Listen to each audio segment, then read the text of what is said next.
Oke, Assalamualaikum warahmatullahi wabarakatuh. Perkenalkan, saya Krisna Bayu dari Teknik Elektro 2020 dengan NIM 33322000026. Nah, pada kesempatan kali ini saya di sini akan membahas soal UTS yang telah saya kerjakan. Yang mana pengerjaan soal UTS ini saya kerjakan lewat Google Colab. Nah, di sini sudah terlihat pada nomor pertama, logistic regression, itu listing codingnya sudah tertera, yang mana bisa kita lihat sehingga menghasilkan gambar dua ini. Yang mana gambar dari kedua ini memiliki masing-masing data yang berbeda. Nah, pada gambar yang di atas, ini dia memiliki kurva 1 dan juga pada gambar kedua ini kurvanya 100. Nah, sebelum itu, logistic regression sendiri itu suatu program atau algoritma yang dapat menganalisis hubungan antara input diskrit dengan probabilitas hasil output dengan diskrit tertentu. Nah, yang mana dia itu regresi nonlinear yang digunakan untuk menjelaskan hubungan antara X dan Y yang bersifat tidak linear, ketidaknormalan sebaran Y dan juga keragaman respon tidak konstan yang tidak dapat dijelaskan dengan model regresi linear biasa. Nah, sehingga pada yang di atas ini dia itu memiliki kurva 1, sedangkan yang ini 100. Sehingga pada percobaan ini nilai kurva itu harus lebih dari 0, yang mana terlihat pada gambar yang kedua, yang mana dia itu memakai kurva yang berbeda karena kurva karena kurva karena apa namanya karena dia itu kurva 100 sehingga dia itu memiliki data berjumlah 4 dengan titiknya itu 3. Nah, sehingga pada kurva 100 itu terlihat lebih presisi atau lebih smooth. Yang mana di sini dia itu memang sudah terbagi nih. Yang mana di sini ada yang hitam, di sini juga ada abu-abu, di sini agak abu-abu muda dan juga di sini berwarna putih. Tetapi pada gambar yang pertama ini dia warna titik merahnya itu masuk ke yang hitam dan juga ada yang ke putih nih. Sehingga dia juga termasuk dalam underfit yang mana dia itu lebih dari satu, yang mana dia itu kurang dari 1. Nah, sehingga pada percobaan ini dia itu semakin besar nilai kurvanya, semakin bagus hasilnya seperti yang kita lihat. Nah, seperti gambar yang sudah kita lihat ini ya. Nah, terus kita beralih ke decision trees. Yang mana decision trees ini seperti kita lihat ya, listing programnya sudah tertera.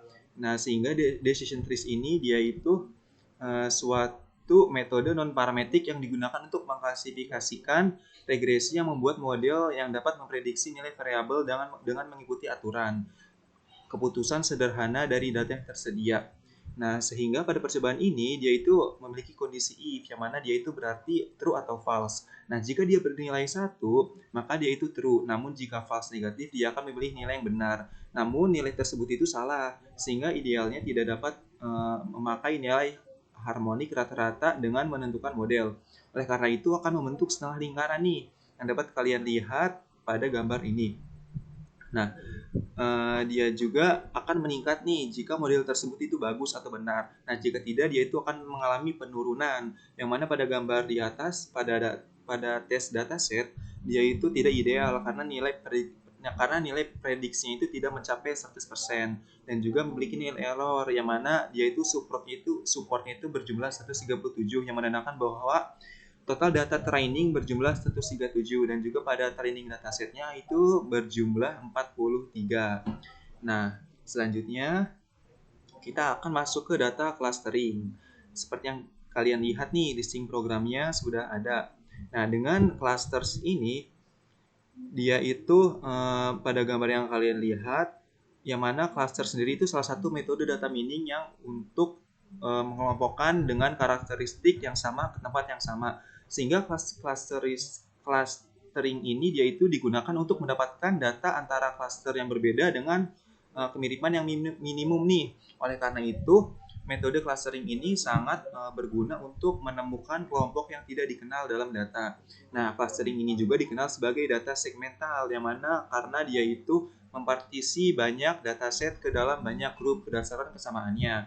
Oleh karena itu, pada gambar yang terlihat, ini dia itu kumpulan data dengan bentuk yang berbeda yang tersebar dengan ketentuan jika data tersebut lebih dekat dengan inti, maka data tersebut itu mirip ke tempat bulatan yang berkumpul nih, yang mana dia itu di data clustering ini termasuk data unsupervised karena tidak memiliki data label. Nah, selanjutnya di sini kita beralih ke nearest neighbor, yang mana dia itu seperti kalian lihat ya, ini listing programnya, dan juga yang dihasilkan itu ada 4 gambar ya, yang mana dia itu nearest neighbors itu dia melakukan klasifikasi dengan proyeksi data pembelajaran pada ruang berdimensi banyak. Nah, ruang ini juga dibagi menjadi bagian-bagian yang mempresentasikan kriteria data pembelajaran, yang mana setiap data pembelajaran dipresentasikan menjadi titik-titik C pada ruang dimensi, yang mana dia itu memiliki juga algoritma supervised, yang mana hasil dari instance itu didata berdasarkan mayoritas dari kategori K terdekat atau C terdekat. Nah, sehingga pada percobaan ini dia itu memiliki gambar yang sudah kalian lihat ini. Pada gambar yang ini dia itu memiliki 4 warna yang berbeda. Nah, sehingga dari warna ini ada coklat, ungu, pink, dan juga biru. Nah, yang mana dia itu dikelompokkan ya berdasarkan kayak misal nih, ada jika kelompok bentuk A masuk ke dalam bentuk B, dia itu seharusnya maka bentuknya itu B, namun dia juga bisa terdeteksi dalam bentuk A. Namun terkadang dia juga bisa masuk ke dalam yang B. Karena apa? Karena dia lebih ke mendekati tetangganya. Dan juga bentuk kurva yang terlihat juga tidak bagus atau tidak rata, karena memang percobaan ini lebih kita itu pendekatan kepada tetangganya nih, yang mana dia juga berdasarkan kedekatan fungsi aktivasi yang berdekatan dengan nilai desimal secara random atau tak beraturan. Oleh karena itu bentuk yang dihasilkan juga tidak halus kayak gitu. Nah, sementara untuk yang terakhir dia itu ada stats. Nah, stats sendiri dia ini bisa dilihat ya hasilnya. Ini ada, is Nevada adjacent to Louisiana? Apakah Nevada ini dekat dengan Louisiana? Tidak. Nah, sehingga pada percobaan terakhir ini algoritma untuk mengukur rule base yang dikelompokkan, sehingga dengan menggunakan adjustment stats text untuk dapat mengetahui apakah bersebelahan atau tidak nih, seperti Louisiana apakah berdekatan dengan Nevada. Itu jawabannya tidak ya, karena bisa kalian cek sendiri itu di Google, apakah Nevada berdekatan dengan Louisiana.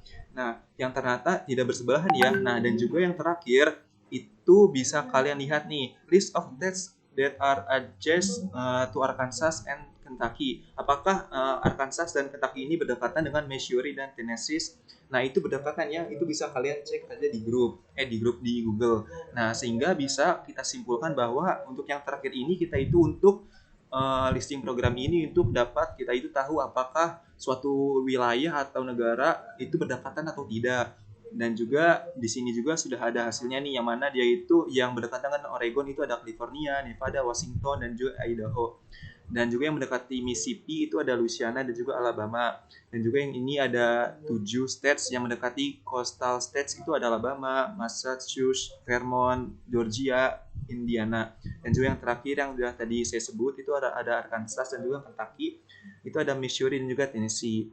Nah, mungkin itu saja yang dapat saya sampaikan. Kurang lebihnya mohon maaf. Wassalamualaikum warahmatullahi wabarakatuh.